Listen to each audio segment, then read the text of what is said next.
forgive me if my tone has been somewhat flat. The journey has really taken it out of me, and I'm still quite fatigued. Now, where was I? Yes. We were heading towards Valley Station. The 13 of us were still mostly using melee weapons, tired, exhausted, and very stressed. The group was certainly on the edge of panic. The slightest thing would cause people to shout, and that was a concern of mine. I didn't need people shouting, we didn't need the horde to be lured towards even faster, and we were only just ahead of them.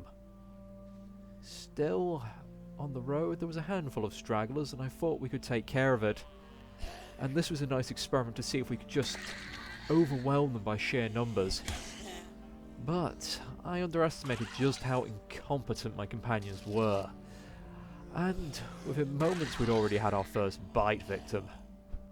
It was Ava, the last person to join our little group, and as her shouts rang out across the streets, the rest of the horde now moved in towards us through the trees. I tried to clear up the odd straggler here and there to give us a chance to run through, but my companions were not holding off the oncoming swarm. It was time to run, and if they couldn't keep up, well, to hell with it. It may be callous of me to say, but sometimes you don't have to be the fastest person, just not the slowest. And again, this was my life on the line. If I am once again completely honest, I'd already seen cracks in the group. Within moments they were already beginning to panic, spread out and flee in all kinds of directions with no rhyme or reason. So, if I needed to abandon people, I was going to. I'd purposely at this point not gotten connected to various members within the group. I'd wanted to help these people. I wanted to guide them. But I wasn't going to let it cost me my life. So we soldiered on. Under my orders we swapped between melee weapons and ranged, taking the occasional swing and pot shot at the oncoming horde behind us. It was a pain dodging the various stragglers who suddenly had their attention drawn towards us by gunshots. It meant we couldn't simply make a stand, since we'd be attacked from all directions. I did consider telling the group to actually disperse at one point. This situation was just getting worse, and I thought that maybe if I'm by myself I could perhaps hide. And with more and more people getting the occasional scratch and bite, as I dodged around a straggler but then the group stumbled right into it, well, it was becoming an ever so more likely that most of us wouldn't reach Valley Station.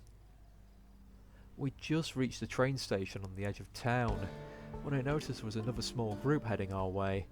Perhaps they'd heard the gunshots and thought they could find help, but we didn't have any to offer. We were too busy running for our lives as they were fortifying the little train station, and considering they were struggling with a single infected, if we'd have joined them, it would have been a complete and utter massacre for us. Now let me say here on the record, as I had no intention of luring the infected towards other survivors. Having been on the receiving end of that several times at the beginning of my journey, I knew just how frustrating and dangerous it could be. But right now, I didn't have time to stop and warn them. And if anyone was dumb enough to stay on the street when they saw us coming, honestly, at this point, I think they deserved it. Indeed, it was much to our good fortune that someone else thought the same. Another survivor gestured for me to come to their house, and I wasn't going to pass it up. My little group needed somewhere we could hold out, and with only a single window going into the property, if any infected came crawling in, we could easily deal with them one by one. Or at least a single window by the door. Yes, it had been a bit of a struggle to ensure that all my little group got inside, and our host had quickly fled, perhaps to join the rest of his own party. Maybe he just thought that it'd be easier for them if the infected were all focused around us. But we had a small safe house. I was going to make use of it. It was time to take shifts, get some sleep, heal up. It was 9 brutal, rough hours of me mostly trying to get some sleep, taking time in between to refill our water bottles, and pummel another infected to death after it crawled in through one of the 2 windows. Lorraine had been doing great work, but now we had to get out of here. At 3 in the morning I was hoping the infected had gone on board and wandered off, but the things are never easy. All it took was a small scratch to send one of my companions fleeing, and as they broke formation, the infected latched onto another, causing yet more injuries and another person to flee, and so forth. Soon those of us who were fighting were getting overwhelmed, everyone now scattering. With the door to our little safe house destroyed, there was no going back in there, as the next little mob rushed us. Injured, bleeding, I didn't really want to leave everyone behind, but I had no choice. There was no way I was going to organise a comeback here. I wasn't expecting anyone to follow me. I'd already seen people break away from me in my group if we got too far ahead, and I simply hoped that this would be the case here. But several of them decided to continue. I don't know why, perhaps because it looked like I had a plan, and just having that can be a hope for some. I can't say I was too happy that people still followed me, especially when they were shouting how they were injured at the top of their voice. It was time for a quick head count. There was only 10 of us left. I'd realised that we'd lost Ava to her injuries before we'd even gotten to the safe house, and Joshua had managed to get himself eaten in our mad panic as he fled, obviously weighed down by his massive backpack. And now we just lost Williams, one of our better fighters. It was a damn shame because he'd actually stood his ground when everyone else had run. It was no coincidence as we got our wits together that my companions started unloading their guns into whatever infected they could see. I don't blame them. We were all frustrated. We were so close. And yet, a massive horde was awaiting us. We'd already lost people. We weren't even through the town yet. And I was worried I hadn't seen any more survivors. We'd had that bunch that we initially passed, but things had gotten quiet apart from the occasional gunshot in the distance. As cathartic as it all was, however, I already knew it would lead to further problems. We'd already had one situation when we'd run out of ammo at a very bad time. And now, I just felt like it was deja vu all over again. But it did mean that we could continue on without being harassed, and for everyone's sanity at that moment in time, I think that was the most important thing. Moving on, I was still checking for any working vehicles. And admittedly, I was tempted to go in a house or two, but my backpack was still full of supplies, so I decided better be safe than sorry and moved on. There was no need to be greedy if the evacuation was still there at the very least. We hadn't gone far when we discovered the source of the gunshots. It seemed another survivor had heard ours and was heading towards us with their own mob. Perhaps this was karma for earlier, but as the stragglers caught up with us from the other side, we were now sandwiched between an incoming horde from both directions. This was bad, and people were running out of ammo. Our earlier angry outburst had already come to bite us in the ass, and it had barely been a few minutes. In hindsight, I was also partly to blame. Whilst I was trying to back off from the survivor who ran towards us, I inadvertently gained the attention of more and more stragglers, tightening the net around us, and whilst I could weave in between them, my companions could not. We'd already lost one person. I wasn't sure if it was from my group or if it was the survivor who'd fled towards us. I'd already spotted her companions. They'd been eaten. And now, with the alarm going off, more and more infected were being drawn towards us. We managed to find a way to dart through, but once again we had a horde on our heels, and no time to stop and fight, as the various injuries took their toll. Thinking back, that in the chaos at one point William, who we believe had died, had reappeared. He'd actually escaped his fate and rejoined us just as we were escaping. But as he was coming towards us, he ran straight into the mob that was following us. The poor bastard. He wasn't alone. One by one, we were getting slaughtered. I was barely ahead of the pack, figuratively and literally. I even almost ran into another survivor. Seeing that he was about to be attacked, I decided to move in. Don't get me wrong, this time it wasn't out of any sense of heroism. He had a gun, and he could slow the horde that was chasing us. Choosing the better part of valor, we fled down the highway. There was only 4 of us now. Myself, Kelly, Sarah, and to my surprise, Louise. We were then joined by a new companion, Rebecca. She was possibly wearing the worst outfit I could think of for this time, having been caught unawares, it seemed, while in bed. Just her underwear with pistol in hand. I couldn't just let her be by herself, and I was running out of people to help me. I remember the solemnness as dawn broke. We were just taking a moment to rest and check our injuries to ensure that no one's infected or wounded, when, much to our surprise, another survivor wandered our way. I wasn't expecting anyone to come out of that mess, never mind approach us. Maybe we'd driven them out of their hiding spot with all the hell that was going on. But they were heading towards the evacuation, so there was no reason to turn them down. However, we couldn't linger. The sound of distant gunshots was still luring in more and more of the infected across the highway, and they would stumble into us.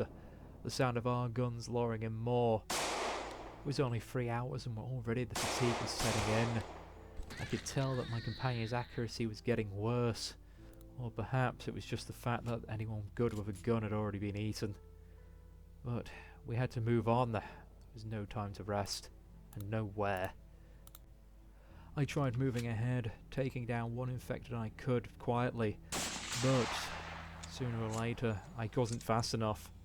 Rebecca's shots rang out, and let me tell you, loud guns and poor accuracy are a deadly combination when you're trying to move amongst the infected. The various stragglers that were scattered amongst the tree line and further down the highway now started to converge on us.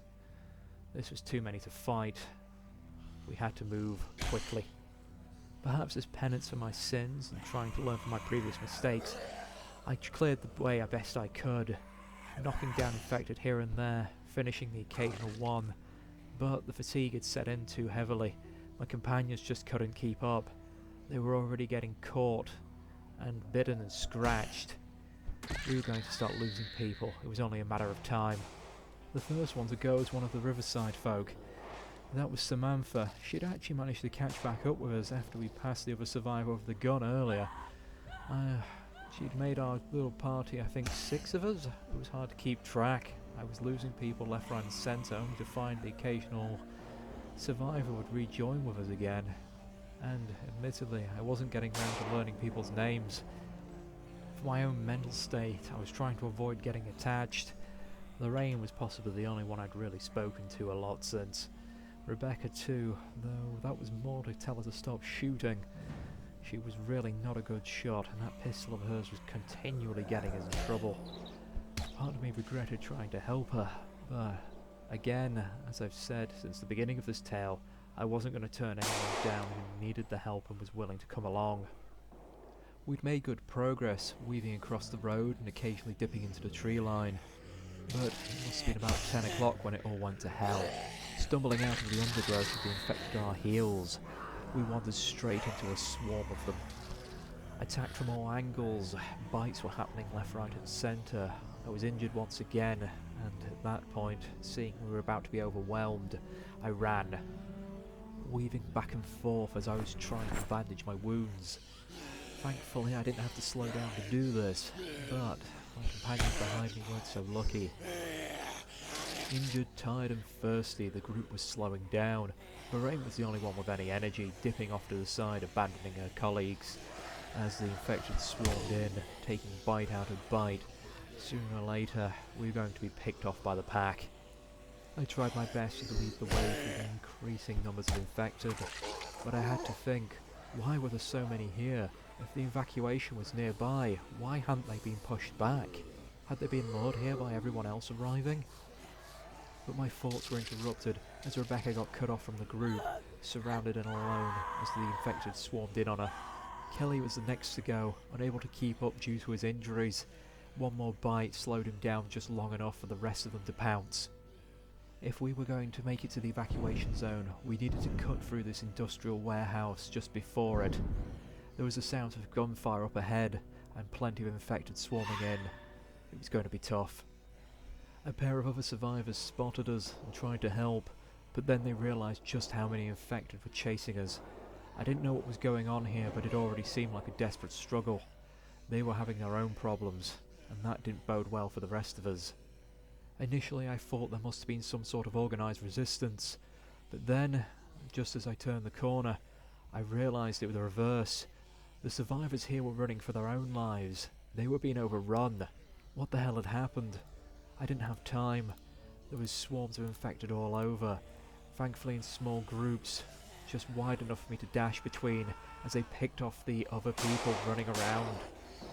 A few seconds behind, my group tried to follow me, but that few seconds difference was all it took between life and death. The gaps between the infected quickly sealing up as the swarm coalesced. My lungs burning from the exertion.